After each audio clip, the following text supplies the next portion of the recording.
répondre à la question quel est votre défaut ou quels sont vos défauts. Ça sera le contenu de cette vidéo, restez avec moi.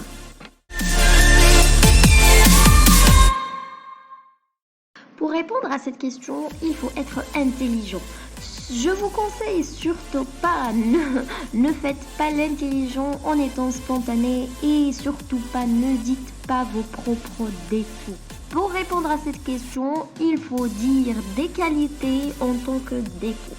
C'est-à-dire, prenez toutes les qualités que vous avez ou probablement une partie de vos qualités et essayez de moduler et dire comme si ces qualités sont des défauts. Vous expliquez comment. Surtout pas,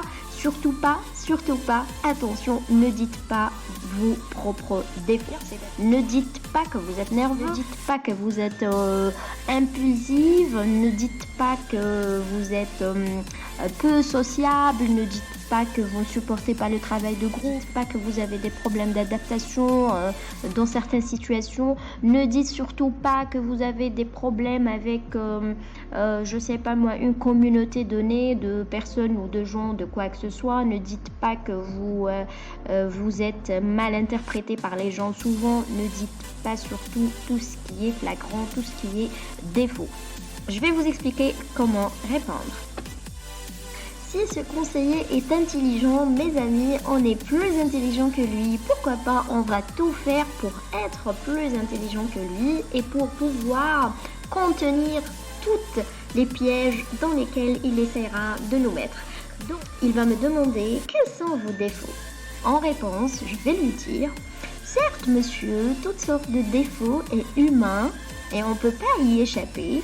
Je peux vous en parler jusqu'à demain, mais comme on est dans un contexte qui ne le permet pas, donc je me contente de vous évoquer un point qui m'inquiète un petit peu et qui me pose problème un petit peu pour cette période-là, qui est tout simplement le fait que je deviens ou que je suis de plus en plus perfectionniste. Je tends toujours où j'essaye toujours de toucher la perfection dans tout ce que je fais, soit une tâche professionnelle, une tâche d'études ou une tâche personnelle, sociale ou quoi que ce soit, ce qui me semble un peu, ce qui devient, excusez-moi, un peu fatigant pour moi de plus en plus parce que justement, comme je l'ai déjà dit monsieur, on est des humains, donc on peut pas être parfait chaque jour, on peut pas être parfait chaque mois.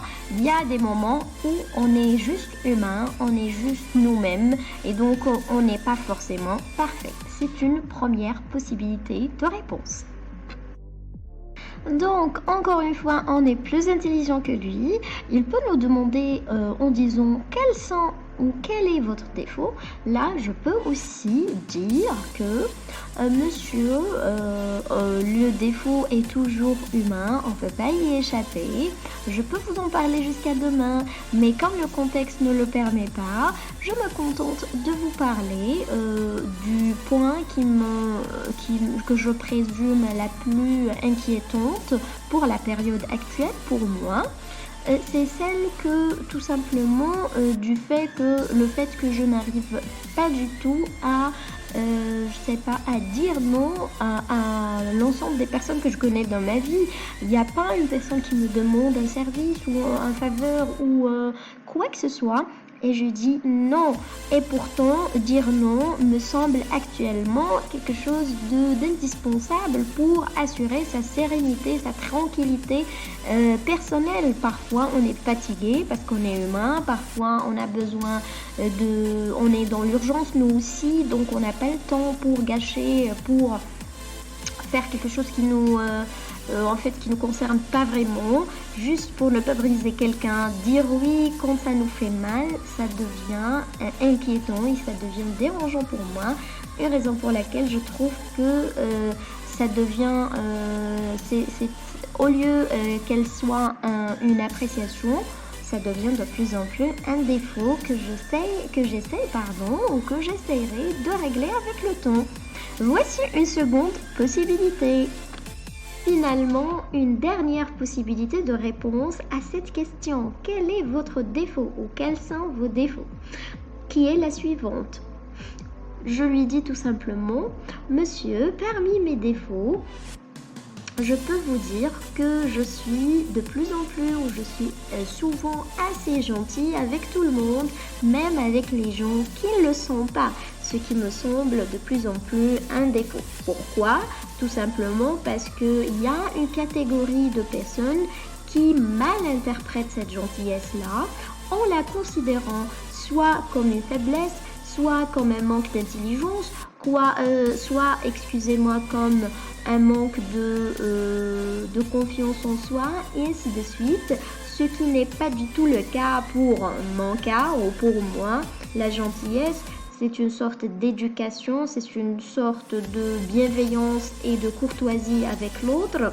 Et donc, fallait toujours savoir la gérer, et parfois on a besoin d'être moins gentil selon le contexte, selon la situation, pour quand même garder notre honneur ou garder notre bienveillance à l'égard de nous-mêmes.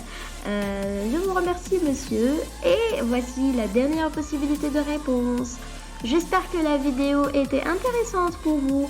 N'hésitez pas à me laisser un pouce bleu de like. N'hésitez pas à s'abonner, à condition, si vous trouvez vraiment que le contenu que je vous présente vous sera utile. Je vous remercie. Au revoir.